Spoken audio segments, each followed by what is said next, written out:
Hello and welcome to the Fit to Transform podcast, where you learn how to train and diet effectively and, most importantly, how to maintain those results for life, once and for all. I'm Nikias Tomasiello, a transgender training and nutrition coach working online with anyone who's ready for a true lifestyle transformation, anywhere they may be in the world. As a friendly reminder, any and all information provided is for educational purposes only. You should consult with your doctor before implementing any changes to your diet and exercise program. With that disclaimer out of the way, thank you for being here. Now grab yourself a cup of tea or pre-workouts and enjoy. Yo, dear listeners, welcome back to the podcast. Today, once again, I am joined by Dr. Eric Trexler. Eric, thank you for being back. Yeah, thanks for having me back. Happy to be here. Now, the last time we talked, we were talking about metabolic adaptation during fat loss. Now, today, I want to cover several topics that you've written about over the years. One might say that I read all of your content, and all of these topics are related to fat loss in some way. And the first one that I'm keen on covering is the risk of muscle loss or of a stall in your ability to build muscle while you're in a deficit. And I'm referring specifically to a research review article that you wrote in MAS about a meta-analysis and meta-regression by Murphy and colleagues from 2021 that was titled, for the listeners, Energy Deficiency Impairs Resistance Training Gains in Lean Mass but Not Strength. So I'll let you take it wherever you'd like. Sure. Yeah. So that was a meta-analysis with meta-regression by Murphy and colleagues. I reviewed that in the Mass Research Review back in right at the end of volume 5, which is probably about 2 or 3 years ago at this point. Oddly enough, the time has really flown by. But yeah, they were really interested in looking at this idea that, we always kind of operate under this assumption or understanding that if you're trying to build muscle, obviously building muscle and maintaining muscle involves an energy cost. And so in theory, it would make a lot of sense that having more calories around would facilitate that effort. And then in contrast, it would make sense that for an organism that is evolutionarily designed to prefer survival above all else, it would make sense that perhaps we would consider sparing any amount of muscle or lean tissue that's non-essential if we have a large shortfall of energy available. So if we were in a large caloric deficit, perhaps it would be very challenging. And from an evolutionary perspective, it would be counterintuitive to build extraneous muscle that's not actually needed for activities of daily living. So what they did is they looked at a big grouping of studies that looked at hypertrophy and strength gains in response to resistance training. And they kind of categorized them based on whether or not the individuals in these studies were in an energy deficit or were not in an energy deficit. And what may seem a bit counterintuitive is that being in an energy deficit didn't really impact strength much at all, the strength gains that occurred during those studies. And I think for a lot of people that might seem a bit confusing, but it's really important to understand that when we're looking at short-term fluctuations in strength, things that happen over the course of 8, 12, 16 weeks, usually massive changes in lean mass are not the primary determinant of those short-term fluctuations.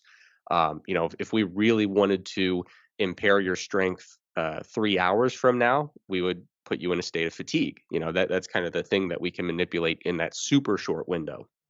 If we wanted to boost your strength over the next 8 weeks, we would focus really specifically on neural adaptations to training, right? We would really structure your strength training in a hyper specific way. We wouldn't focus on building muscle to maximize strength necessarily over a 6-week time frame. We would say, okay, how do we structure training in a way that maximizes our neurological and neuromuscular adaptations to that training? So all of that is to say that when you're doing an 8-week study, you're very unlikely to see strength changes correlate with changes in muscle size or fat-free mass because there are many other mechanisms at play with short-term strength adaptation.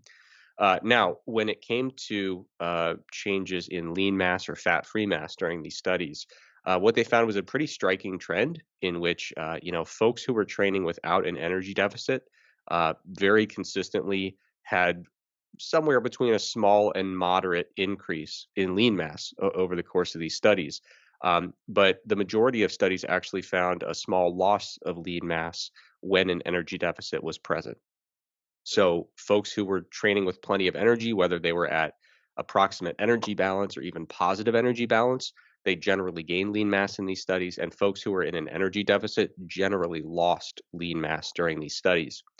And the single analysis and the single corresponding figure that got the most interest and the most attention was the meta regression, where they plotted how all these different people responded in terms of their change in lean mass relative to the actual size of the energy deficit that was present.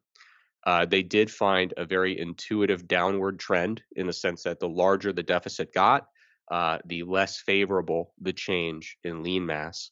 And what they found was that folks who were dieting with an energy deficit above 500 calories per day were far more likely to lose lean mass during these studies. So 500 was kind of the break even point where they would mathematically predict neither a gain nor a loss in lean mass. That was just kind of the estimated caloric deficit that would correspond to no change in lean mass over the course of these interventions. So obviously the very popular takeaway was don't diet on a deficit of more than 500 calories per day if you want to maintain your lean mass.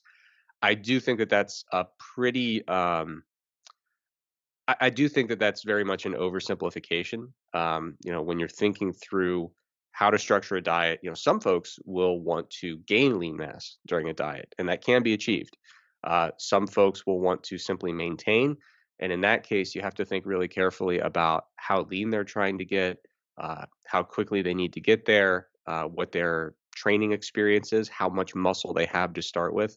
So there's a lot of factors that go into it. So I recoil from the broad assumption that 500 calories is this, almost like it's a law of nature, or once you go over that, now you're in trouble. So while I'm not really enthusiastic about treating that 500 number as like an immutable law of nature or anything like that, I do think it serves as a very useful heuristic, not only because of the evidence provided in this meta regression, but also because practically speaking, that tends to be a daily deficit that helps people achieve a noticeable and substantial rate of weight loss without getting into really, really low caloric intakes. When people start pushing their deficit into the 800, 900,000 calorie per day range, often that's where we see things start to get really, really challenging. And we start to see a lot of people who struggle with adherence at that point. And just remind me, do you remember what the minimum duration of the diet in these studies was? Let me double check here. I actually have it up here. Oh, awesome. I'm not yeah, so, there were 2 different analyses. So, the first one included, studies that lasted between 8 and 20 weeks. The average was 13. Um, and for analysis B, um, I think they were looking at, yeah, studies that lasted between 3 and 28 weeks, and the average was 15. So we're talking about studies, broadly speaking, across the different analyses in this paper that last, mostly a couple or a few months, and some obviously lasting up to, a little bit over half a year, give or take. Thank you. The reason why I'm asking is that, as you're saying, this isn't a rule written in stone that above a 500 calorie deficit, you're going to lose muscle, and that nobody should diet on more than a 500 calorie deficit. So I was asking about the duration of the studies because I was going to ask you how this fits, in your opinion, within the context of a mini cut. So a very short diet where the aim is to lose a relatively high amount of weight in a relatively short period of time. Do you think that these would lead to muscle loss? I don't really like mini cuts for multiple reasons. A lot of times, not always, I mean, they can be done well, but a lot of times folks who really lean into mini cuts and faster rates of bulking end up in that zone where they are unknowingly kind of spinning their wheels for a while. They basically are going back and forth and gaining a couple pounds of fat, losing a couple pounds of fat, and just kind of replacing that couple pounds of fat back and forth.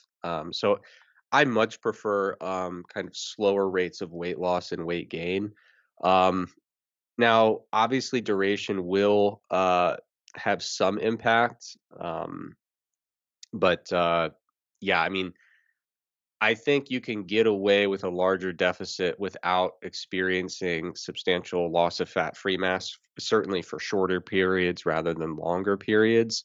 But for several reasons, I often nudge people away from the practice of doing frequent mini cuts and only use them when it's truly a necessity. And that usually is only the case when interacting with folks who are in some competitive endeavor that is time linked. So if we have to do a mini cut because they have a powerlifting meet and body weight drifted out of their weight class, fine. But generally speaking, I do like to take things a little slower because we can use a smaller daily deficit to get where we're going, which obviously the body perceives that as certainly welcome information that we're not in a major energy crisis at that moment. So I do like that aspect of a slower rate of weight loss, and also with slower rates of weight loss and weight gain, you have less volatility in your weight pattern.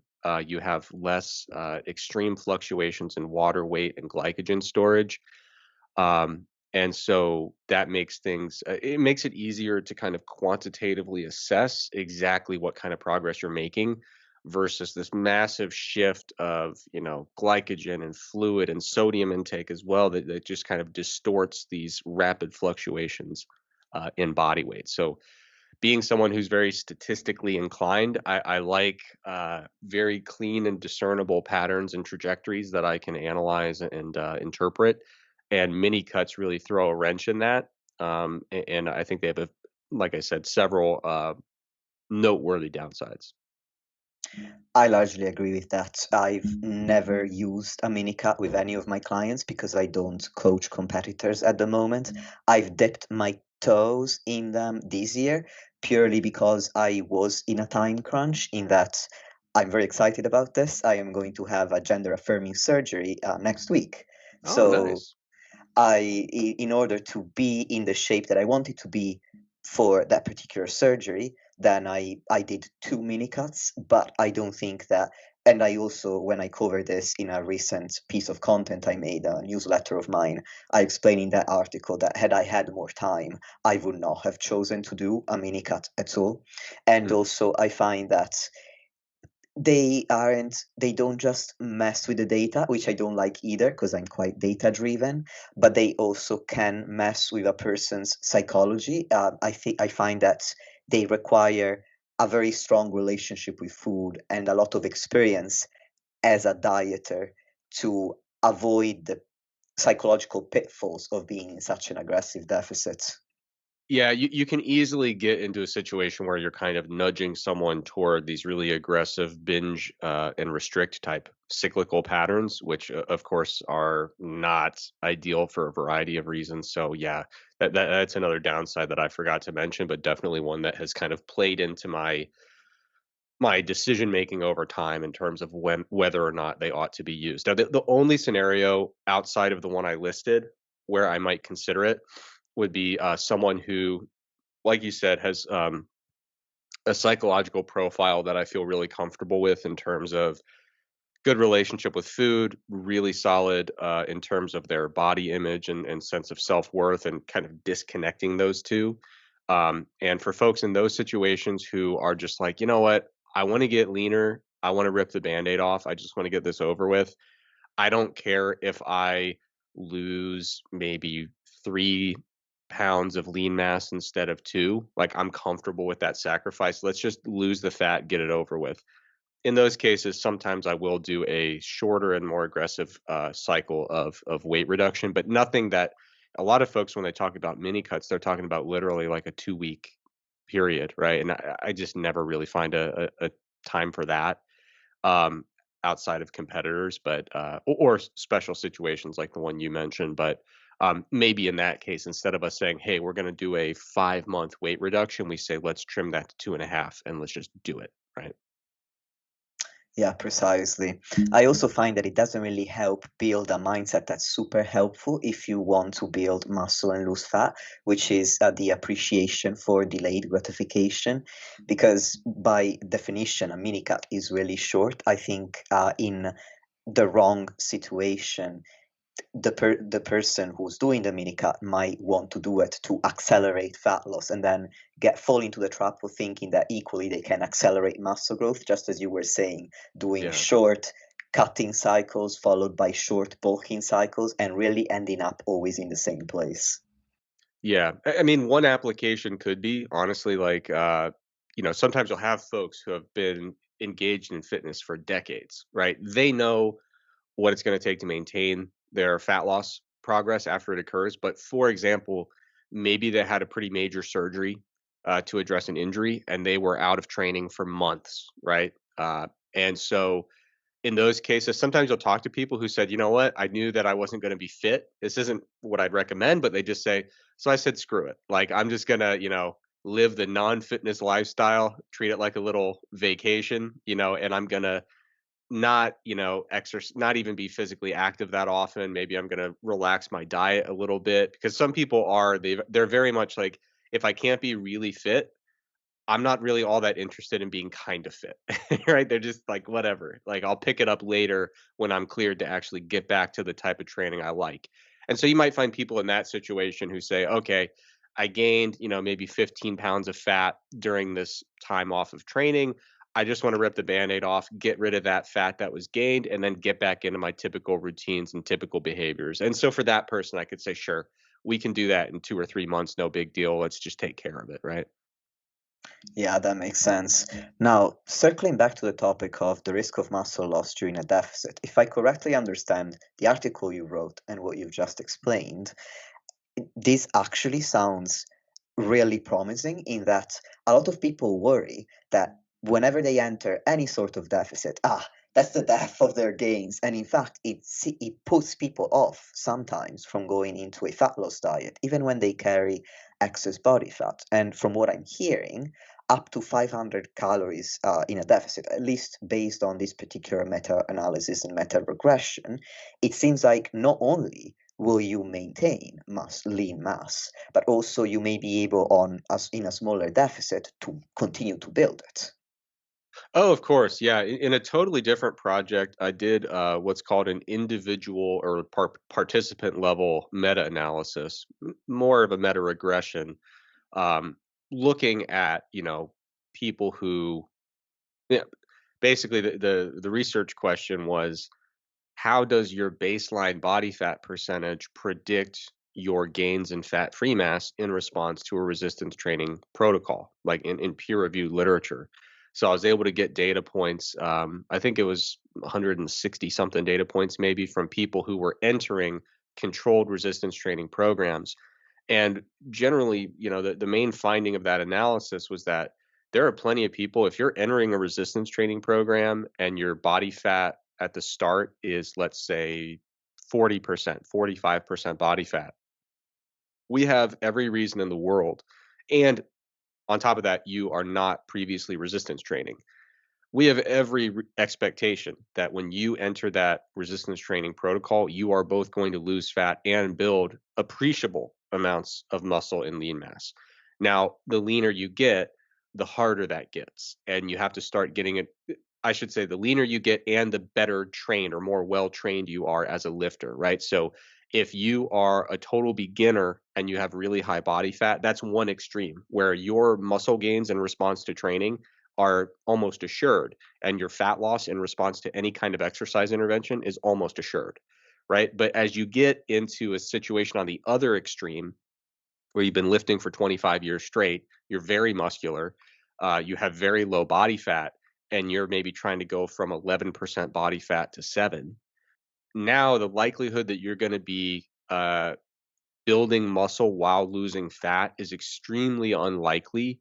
And I would say that even if you are maintaining a super small deficit and being very conservative, at a certain point, it's still extremely likely that you're going to be sacrificing some degree of fat-free mass along the way. But for most people who find themselves in the middle of those two extremes, I do think it makes sense to err on the side of small to moderate energy deficits so that you can maximize your likelihood of not just maintaining, but even building muscle as you lose fat. And there's a great review paper by Chris Barakat and colleagues where, a lot of people say, "Oh, that's impossible. If you have any resistance training experience, you'll never lose fat and build muscle at the same time."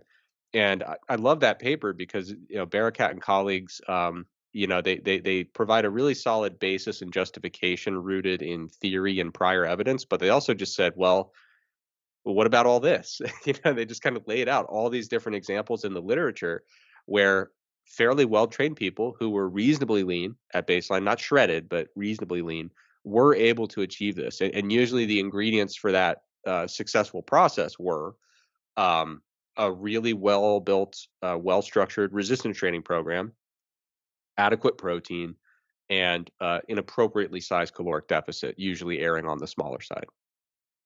It's interesting you mentioned that paper because I invited Chris on the podcast a while ago and we discussed exactly that topic of body recomposition. So, this is excellent news for people who want to be in a deficit and also want to build muscle at the same time. Now, my next question is in some way related to this, which is when you are in a deficit and your goal is to go into a surplus when you are done with the diets, I'm wondering whether there is any truth to the common idea that you should try to get leaner or as lean as possible because that's going to facilitate being in a surplus and building more muscle afterwards. Yeah, there's really yeah, I think I'll answer it in the simplest way, which is that the participant level meta-analysis, meta-regression I mentioned previously, that was really the focus of that article, which actually became a series of articles. It was kind of a bigger project I did, where a lot of people were claiming that, you do before you transition into a surplus, the leaner you get, the better because you are going to essentially be primed for muscle growth. The arguments took a lot of different forms. Some people would say the goal is to enhance insulin sensitivity as much as you can, so that nutrients are really shuttled into muscle cells. Uh, Other arguments focused more on training capacity. If you have more body fat, you're going to be less able to recover and train effectively. So your training quality will go up if you get leaner. Other people tied it to inflammation, and they said body fat tends to correlate with kind of chronic baseline inflammation levels. So, and high levels of inflammation can, in certain ranges, impair muscle growth. So, you want to get body fat and therefore inflammation as low as you possibly can before you transition into a surplus and try to bulk up and build muscle. Um, Now, you might have listened to those three potential explanations, and maybe one or two or all three of them sound plausible, and maybe you say, "Oh yeah, I get that. That makes sense."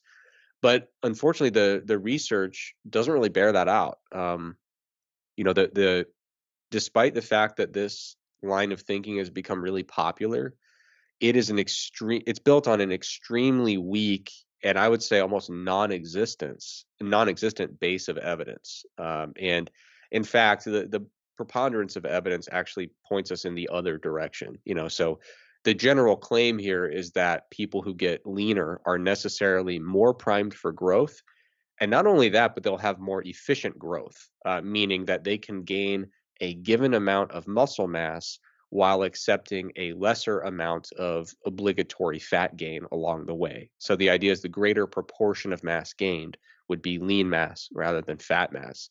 And we actually find quite the opposite. So, like I said, someone who's primed for the leanest gains you could imagine, uh, you know, total, very substantial muscle gain and very substantial muscle loss or fat loss at the same time. it's going to be someone with like 45% body fat, right? Now, when you look at weight regain in physique athletes who get super lean for competition, the first like 10 pounds they gain, it's good for recovery because they are way too lean to be sustainable and essentially healthy in the long term. Um, but yeah, it's not lean gains that are occurring those first 10 pounds or so. It's almost all fat to be totally honest. And we've done multiple studies in that population, and the likelihood of gaining any fat-free mass before you replace some of that fat mass is extremely, extremely low. So it's not just that the theory is unsupported, it's actually that it is directly contradicted by the best evidence we have available. Um, there was just a study in sumo wrestlers that I covered in mass where, the individuals were starting with plenty of body fat at baseline. They were about 100 kilos. They were about 35% body fat, give or take. And they trained for 6 months. They gained 2 kilograms of fat free mass and lost zero point 0.1 kilograms of fat mass. Super, really, really positive body composition response to their training. And then one thing I love college football, American football. It's my favorite sport by a mile. And what's really fascinating is there's a lot of literature where they bring in first year athletes and they say, okay, we're going to train like crazy. Football players want to get big and strong and muscular, and they'll compare the gains that are made in the linemen who tend to be very large and have high body fat levels versus the skill players who tend to be much smaller and much leaner. And generally speaking, you look at the literature, the linemen who start out with higher body fat, they have a tendency to gain more fat free mass during the first initial like year of training, while also simultaneously losing fat. So they make much much leaner gains than their skill position counterparts who start the same general intervention at a much lower body fat level. So basically, no, when you're lean, you are not primed for growth. If anything, if you're super lean, you're primed for preferential fat gain. And we see that in physique athletes. We also see that in the Minnesota starvation experiment, where people regained a considerable amount of fat mass. Which is also excellent news because it means that you don't need to feel pressure to achieve a certain level of leanness for a phase in a surplus to be, in quotation marks, worth it. Absolutely. Yeah, and I think that it's really funny that kind of felt like an obligatory thing in the fitness world when you get at one of the things I love about what I do currently, as a researcher is that I get to kind of, when you do a project in a certain population, you get to understand what are the goals, aspirations, worries. You really get to dive into that population and look at the same variables in very different perspectives. And yeah, so in the fitness world, that's very much a common concern, but when you break out of that and you get into the world of athletics, you realize that people are not remotely concerned about that particular consideration. So it's working with football players, they don't worry at all about the types of concerns that we have about, do I have to get lean before I get bigger? I think, you get into other populations and they can very astutely look at that and say that's extremely counterintuitive. I don't understand why I would need to do that. And when I look at the people who are getting huge and strong, in the at the lunchroom with a football team, it's the people who are going back for the 3rd plate. Like it's and they didn't need to get lean in order to do that. It's just the people who have been committed to getting big and strong for a long time. And yeah, the other thing I was gonna say about that is, when you break out of the fitness world into like a performance realm and you've got different sports and different goals and different physical capacities that are needed, there's no longer this expectation that like a person is supposed to have visible abs or something like that, which is extremely rare. Like I was just looking at data from like 2011 to 2018 in the NHANES database, and they had DEXAs from like 5,000 men uh, within that time frame, and they had measured one individual under 12% body fat in a sample of 5,000 men over a 8-year period. So the fitness industry really distorts your understanding of what a body looks like or should look like, right? Like a lot of people in the fitness world are nervous to admit that they're over 12% body fat as a biological male, right? And then you usually add about 7-8% to that for biological female. But anyway, yeah, it's really interesting to look at like when you are under 15% as an adult man, and you realize like, wow, I think that puts you in the top 2 percentile in terms of leanness for an American adult man. Yeah, it's really weird to kind of like recalibrate your perspective on that after you've been marinating in the fitness industry for 20 years. But yeah, with football players, for example, if they say, "Hey, how lean should I get before I embark on this bulking mission or objective?" The question is, well, where do you want to get, right? So if I'm talking to a defensive tackle, they would say my goal body weight is 330 pounds, and I'll probably be 35% body fat when I'm there, but I want to be very muscular and very strong too. Why in the world would I have someone whose goal is to be 330 pounds say, okay, but you're 300 now, and before we gain that 30 pounds, I want you to lose 10?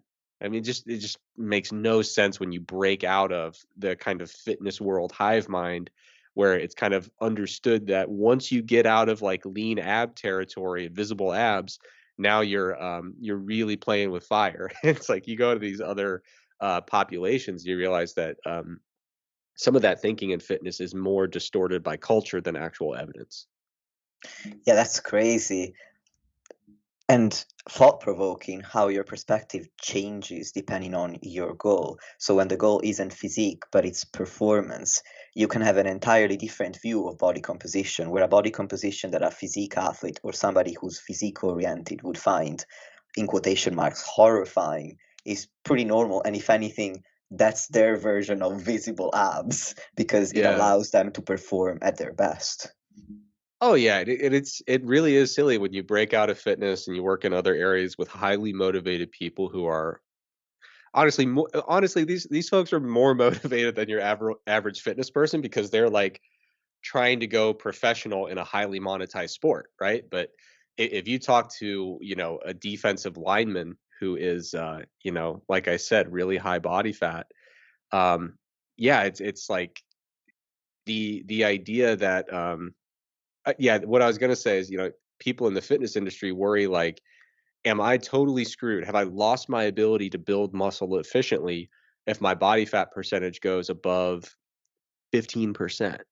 Which is crazy because you walk through a room of, like, NFL players that are prepping for a combine. Several years ago, I helped out with some combine prep, which is where they're getting ready to show off their physical abilities before the draft and figure out where they're gonna end up in their professional career, at least for their first team, that they're gonna get, signed to.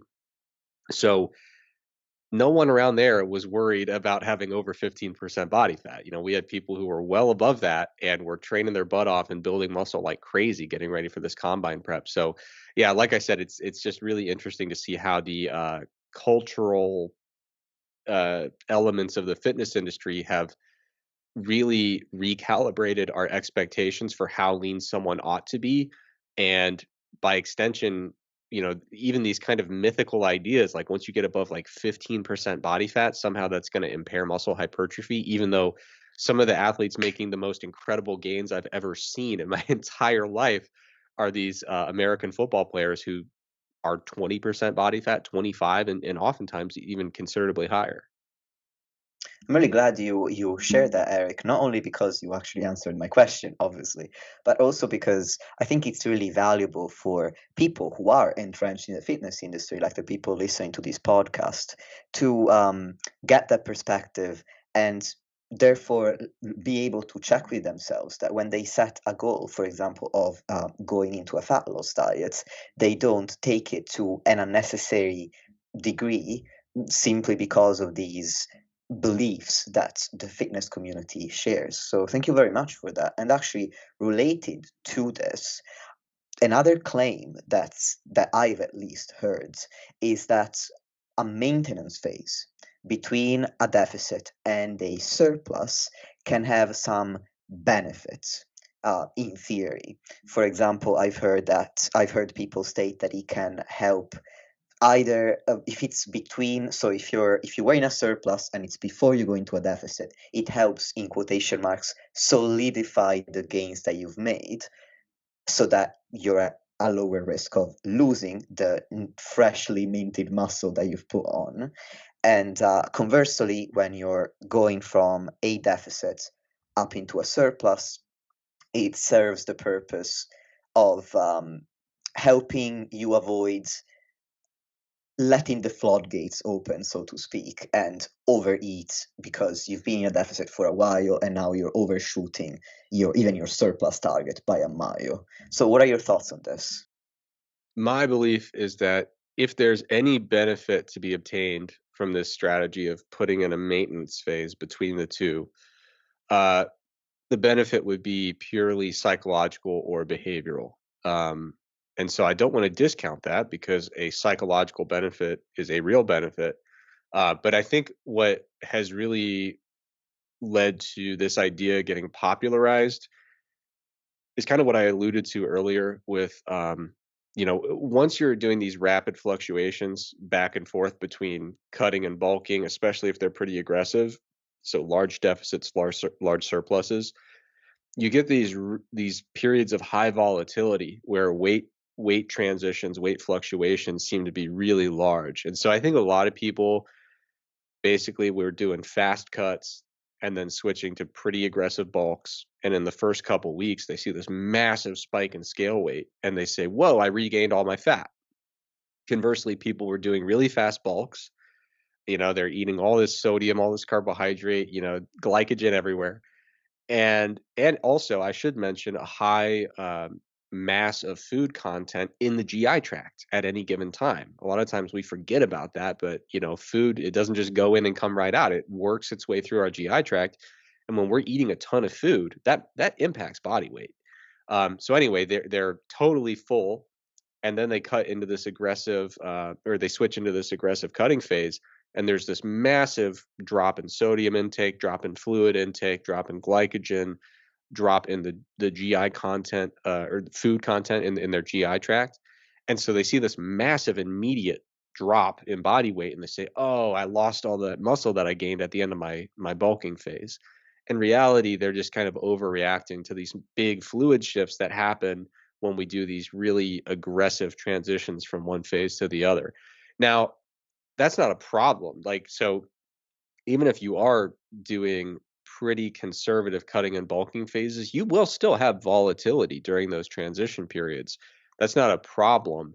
But the biggest thing is you want to make sure that you're aware of that and that you don't overreact, and that when you see 2 pounds of water weight go away, that you're not assuming that, oh, that must be the 2 pounds of muscle that I've been gaining, right?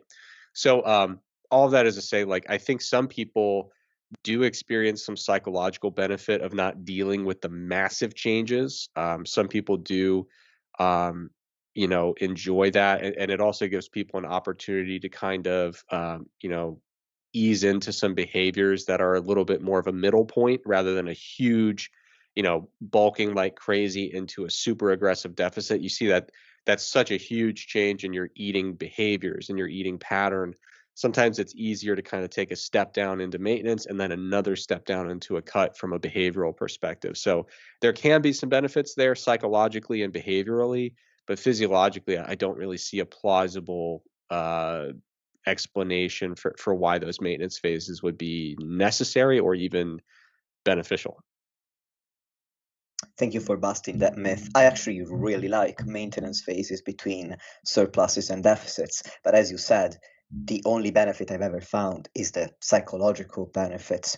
And if I understand what you're saying correctly, it sounds like your belief around the origin of this claim is that people get overtly focused on the changes in scale weight and they're trying to manipulate those as opposed to focusing on what truly matters, which is ultimately your behaviors. And it makes me think of something else that I've heard whereby some coaches suggest to lower your body weight below your original goal for fat loss because once you eat at maintenance again, you will experience an increase in scale weight. And it's always made me wonder. It's not something I personally do at the moment, because to me it sounds like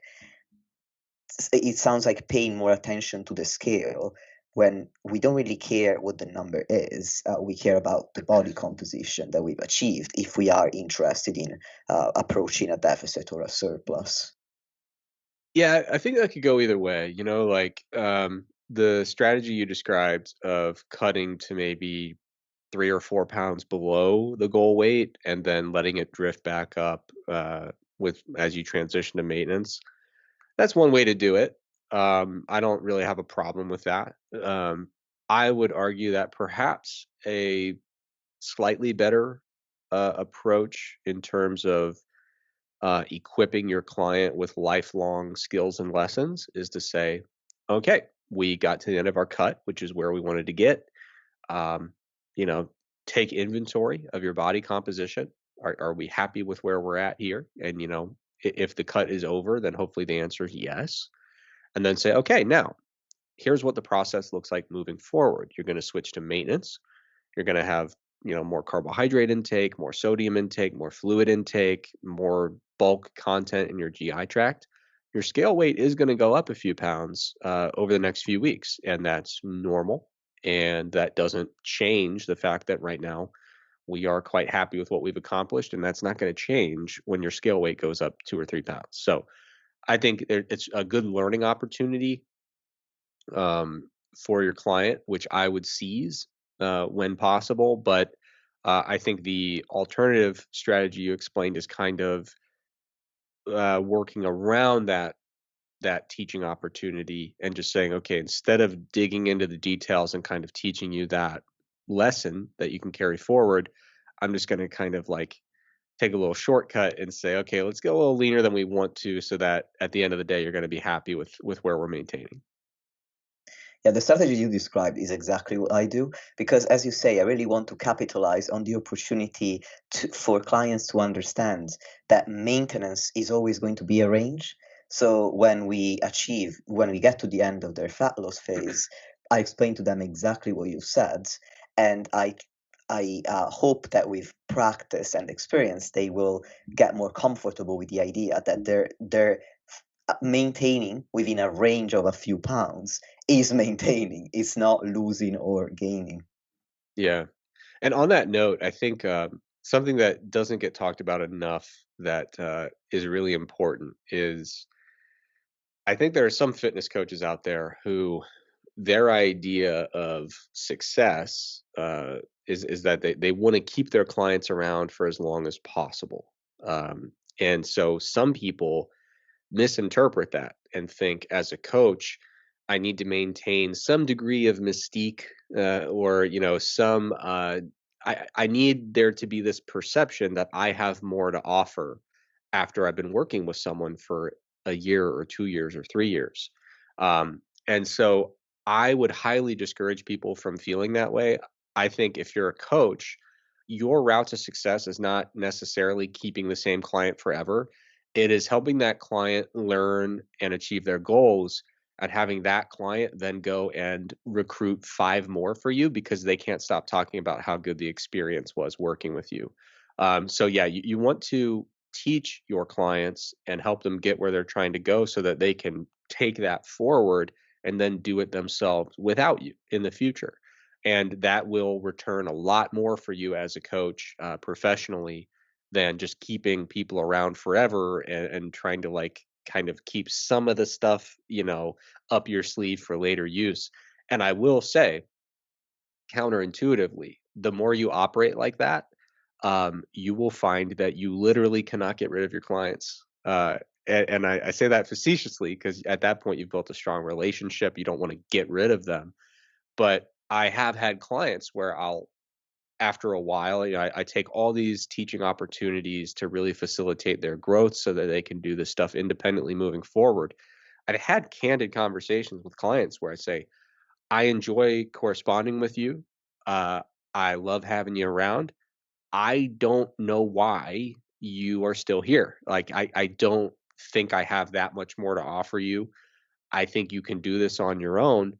And a lot of times people will say, I don't want to. I like what we're doing, you know." So you will find very counterintuitively, almost paradoxically, that the more you give and you think, "Oh, I've given away everything I know. I have nothing to offer left."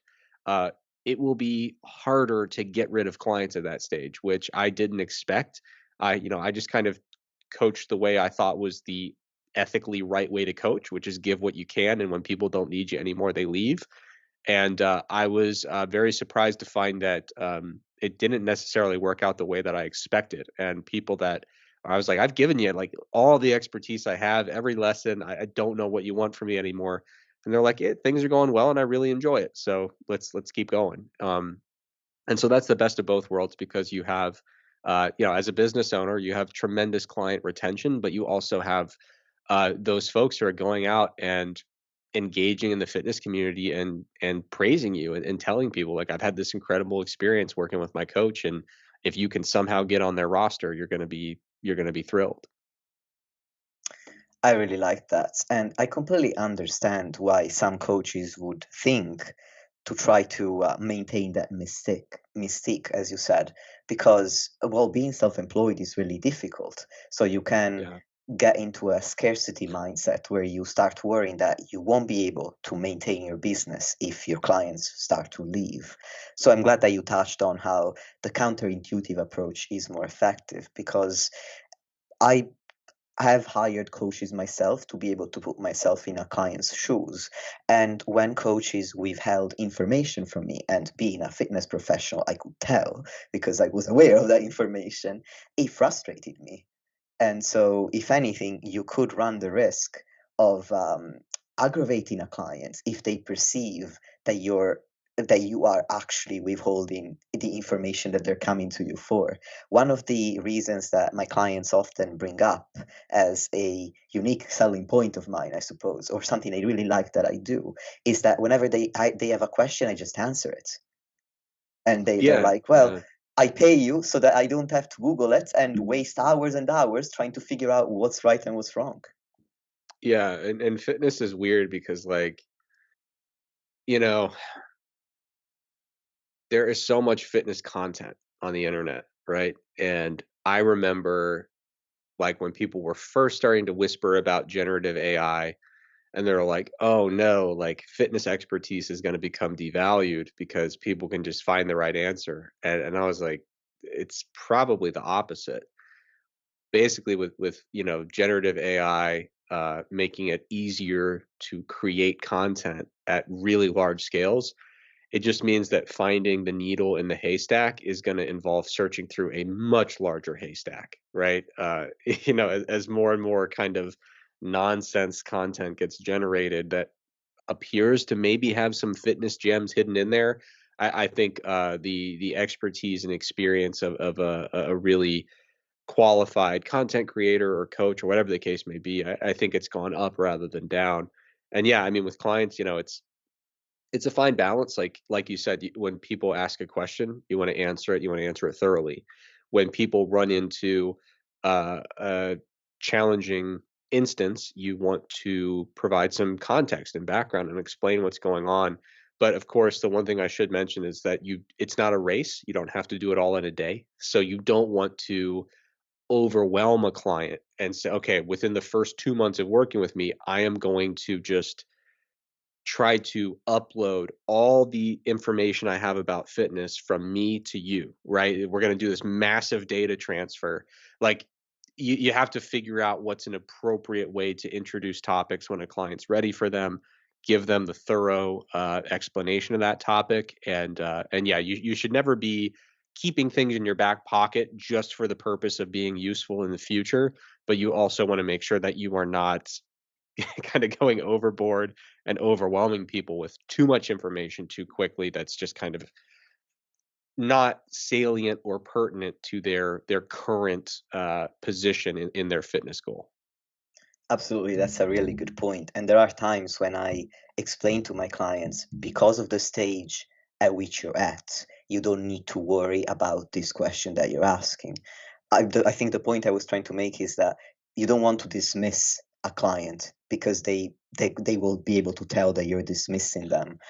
But again, as you say, you don't want to overwhelm them, so you can explain what's relevant to them based on the stage that they're at. Yeah. And it's interesting as an educator because it's so easy to kind of contextualize that in a very tangible way, which is that you teach the stats 101 course differently than you teach the stats 850 course, right? One is for PhD students who are like, have 10 years of stat or, 5 years of stats under their belt. The other is for like a sophomore who's never seen this stuff in their life, right? And so it's the same general course, or at least the same field of study, but you really have to scale, what is this person ready for at this time? Absolutely. And I think thinking about the audience, I don't know how many coaches listen to this, but I think this part of the conversation is valuable to people who are looking for a coach so that they can get a better idea of what might make the kind of coach that they want to work with, as opposed to what kind of coach they might want to steer away from. And now, to end this podcast with, I have one final question, which is again related to ending a fat loss diet. So sometimes, well, in the fitness community, a common goal to have to end a fat loss diet is a specific body weight, and it's commonly termed a weight goal. But I often work with people who tell me, I don't really know what weight I want to achieve at the end of this fat loss diet. So how do I choose when to stop my diet? So, Eric, if I were your client and I came to you with this question, what would you say? Something that's interesting is that even the people who do have a number in mind, they're usually wrong. They usually get to that So number, true. yeah, and they say, "This is not what I expected," which is fine. So And true. and so, yeah, I would say, well, we know what direction we're going. Uh, we can probably estimate, no one is going there saying, I can't tell if I should lose 10 pounds or 110 pounds, right? Like that's not, it's usually, I don't know if I should lose 25 or 35, right? Or I don't know if I should lose 10 or 15. And so what I usually say is, okay, well, it doesn't really matter yet. So like if you are driving from New York to Los Angeles, a big cross country drive, and it's 3 in the morning, you need your headlights to show you what's in front of you. You don't need your headlights to show you the entire path illuminated between New York and LA, right? So I focus on, okay, well, we know the direction we're going and we need to be able to see what's right in front of us. And that's what our plan is for right now, is to get that ball rolling, to get that trajectory going. And so we have a general idea of where we're trying to get. We have a general idea of how much time we think it'll take to get there. So let's put a plan in place that's going to get us moving on that track. And let's have some checkpoints along the way where if we think, for example, we have to lose 30 pounds to get where we want to go, uh, let's do a checkpoint after the first 10 and say, do we still think 30 is the right number? And we'll kind of reassess, replan from there, restructure some things. Then maybe when we reach the 20-pound mark, we do another checkpoint and say, okay, do we still think 30 is the right number?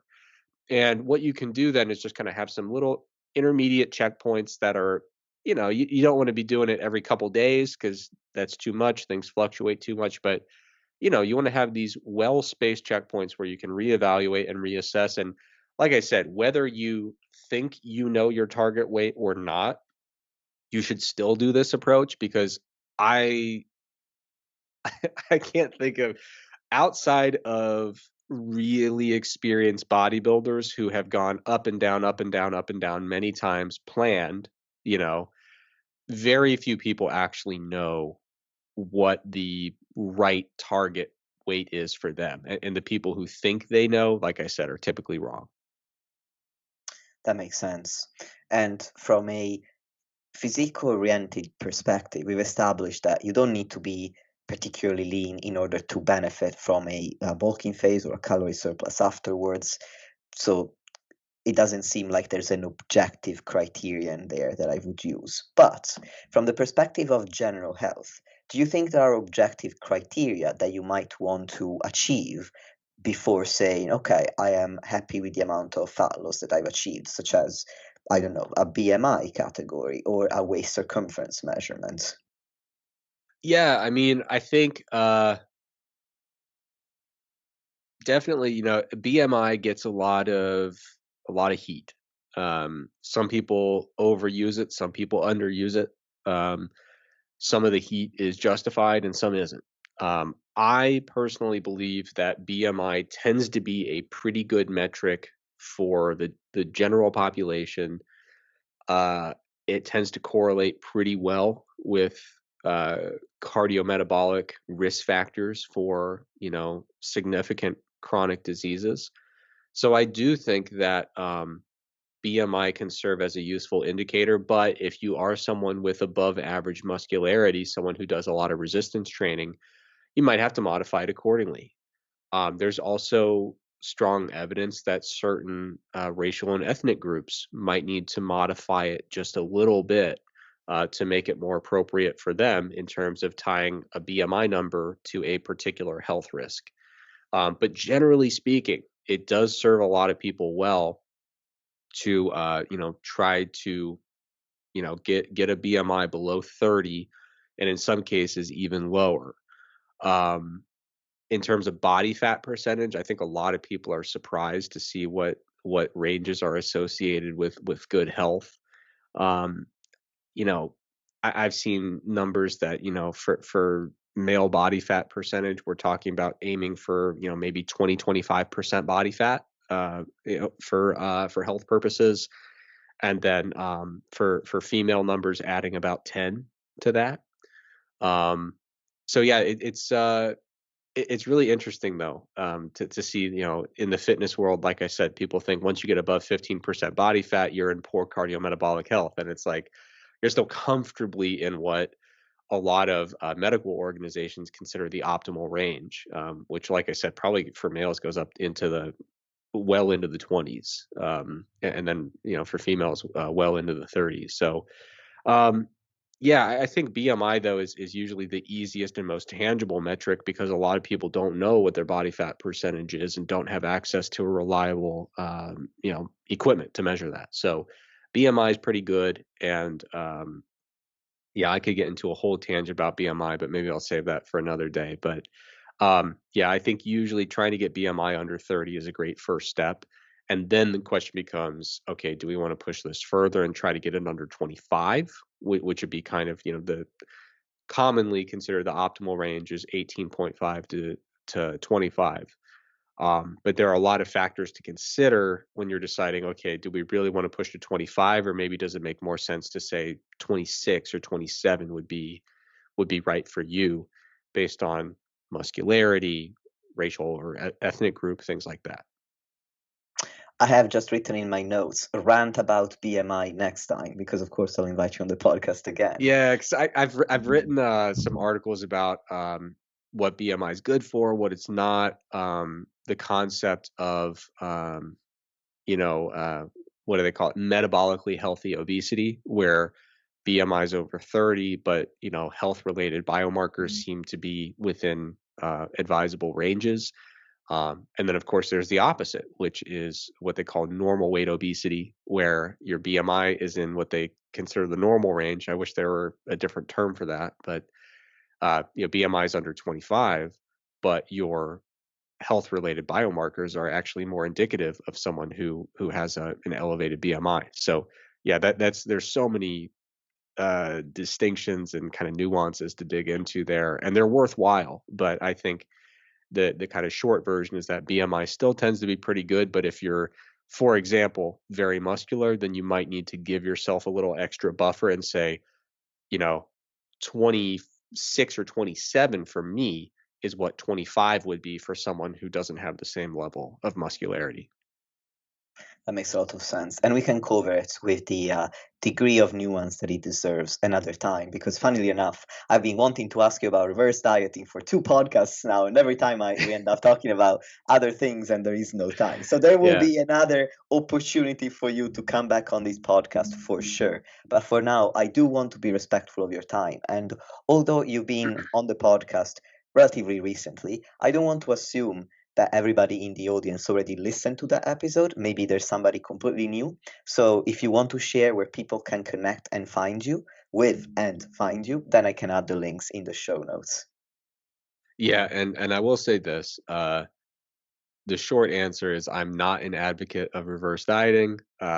So if people are on the edge of their seat and say, "Well, I need to know," I'm not an advocate. I have written some really long articles about why I think reverse dieting is based on some somewhat faulty logic. Doesn't really seem compatible with the evidence. But yeah, absolutely. Next time I'm on, don't let me wiggle out of it. Just first question, reverse dieting, and then we can cover BMI stuff after that. Oh, it's my fault as much as your own because I have a bunch of questions for you and then I ask all of them and I leave the one that I thought, oh, we should start with this one for last. And then I'm Yeah. always like, okay, never mind, we didn't have time. So not just your fault, it's both of us. Yeah, but hey, I'd be happy to come back on and we can chat more about it. Thank you. Anyway, how can people connect with you? I'm most active in terms of social media on Instagram. My handle is at Trexler Fitness. And if you want to stay up to date with my work, let's see. We've got massresearchreview.com. The Mass Research Review is where I do most of my written work these days. We have a weekly live YouTube show, which is also put on podcast platforms. It's called Mass Office Hours. So you can find us on Spotify, YouTube, all that stuff. And then I'm also a co host of the Iron Culture podcast, which is on YouTube, Spotify, and all that stuff as well. I may or may not follow all of these every single week, well, every month for Mass, and then I listen to Mass Office Hours and the Iron Culture podcast every week. So I can guarantee, dear listeners, that it's time really well spent. And now, Eric, thanks again for coming on. Dear listeners, thank you so much for being generous with your time and listening to us today. And until next time.